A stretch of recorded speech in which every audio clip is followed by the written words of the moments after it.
In this video, let us learn about variables. Variables are the names given to data. Variables have data type. Variable is a place where we will store the data in our program.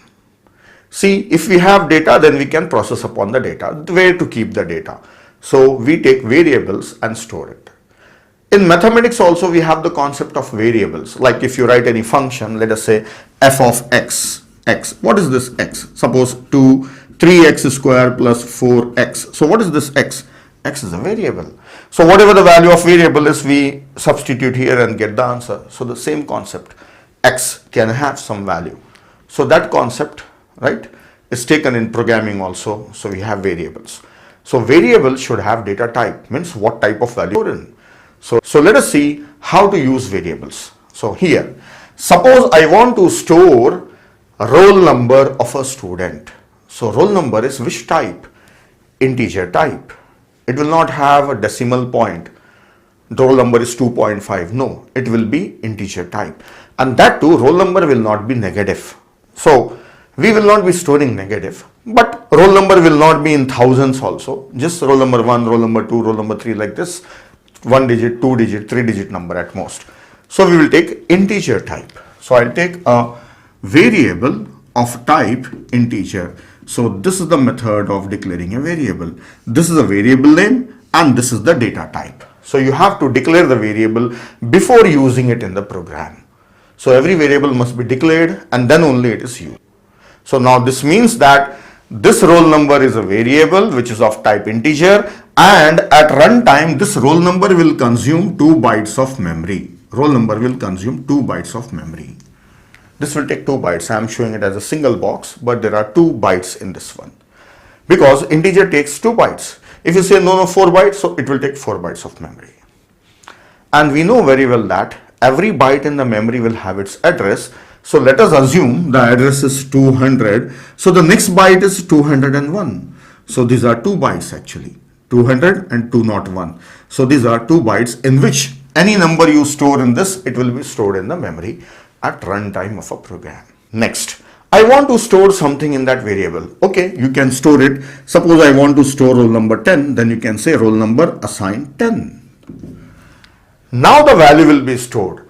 Before that, what was there in this one before assigning 10? So we say there was some garbage value.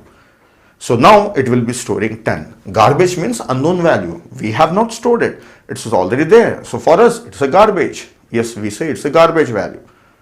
That doesn't belong to us, so we say garbage. Now we will be storing it. So this number 10 will be stored. Now we say that variable is initialized. So let us look at the statements. This is declaration of a variable. This is initialization of a variable.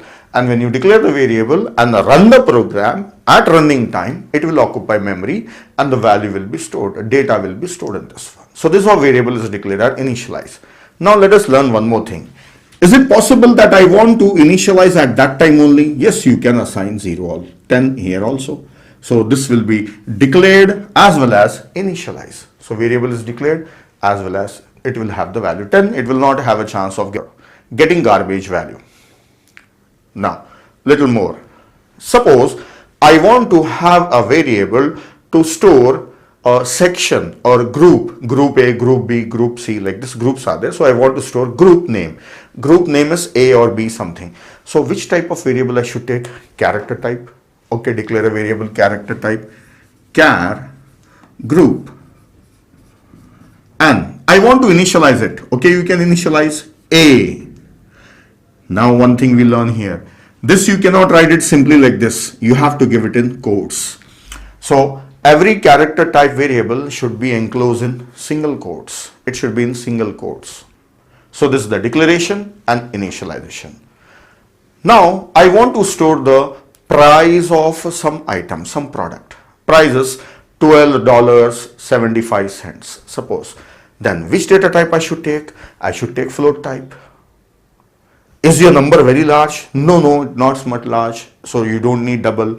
That float is sufficient. So let us see how to declare float and initialize it. So float data type and it is price, and I want to store $12.75 and better write F here. After float number, you should write F to show that it is float. Though it is not compulsory, but it is better if you write F. Otherwise, if you don't write F, it will assume it is double. By default, if you write any number, then it will be taken as double, right? Float number, decimal if you write. So if you want to write float, then better write F. Even if you don't write F, it's not an issue here. It will understand that, okay, you are declaring float, so it will take it. Otherwise, at other places, you have to write F. So these are the important things. Integer type variable and initialization, character type initialization, float type initialization. So this is how you can declare the variables and initialize. Now few rules, how to take the variable name. So I will write down valid and invalid names. So I'll just write them and I'll tell you why they are valid and invalid. So what are the things that you should take care? Let us see. You can declare a variable like x1. This is valid. But you cannot take a variable 1x, means number in the beginning is not allowed. This is invalid. And you can take a variable name as roll number, but you cannot take a variable name as roll space number. This is not allowed. This is allowed, this is not allowed. There should not be any space in between variable name. If at all you want to separate them as two words, then you can use underscore and number. This is allowed. And it's better sometimes, this is followed in Java, we can use roll number as ROLL in small and number, N, this is the second word starting with capital letter. Or else you can even write like this, roll number. This notation you can follow. This is called as camel notation, followed in Java. Now Java is also a common language. Some people know already Java. So you can use that one. There is no restriction here. So you can write any variable name. So this will be better, easy for understanding. And even you can follow this. Most of the C++ programmer follow this one. They use every word first letter as capital. Then one last thing. When you are giving variable name, don't give the names like x1, x2, a, b, c. Use some meaningful name so that the name shows what type of value it is containing, like price, group, roll number. These are readable, so it will be easy for you only for writing the program. So that's all, how to declare the variables and how to use them I have shown you. Now we will be learning how to write on the program. So we will use these variables and we will learn about the operators, and then we are in a position to write on the program. So don't be in a hurry. You watch all the videos peacefully one by one. Suddenly you will not understand or learn programming in one day, or suddenly you cannot jump on typing the program and running the program.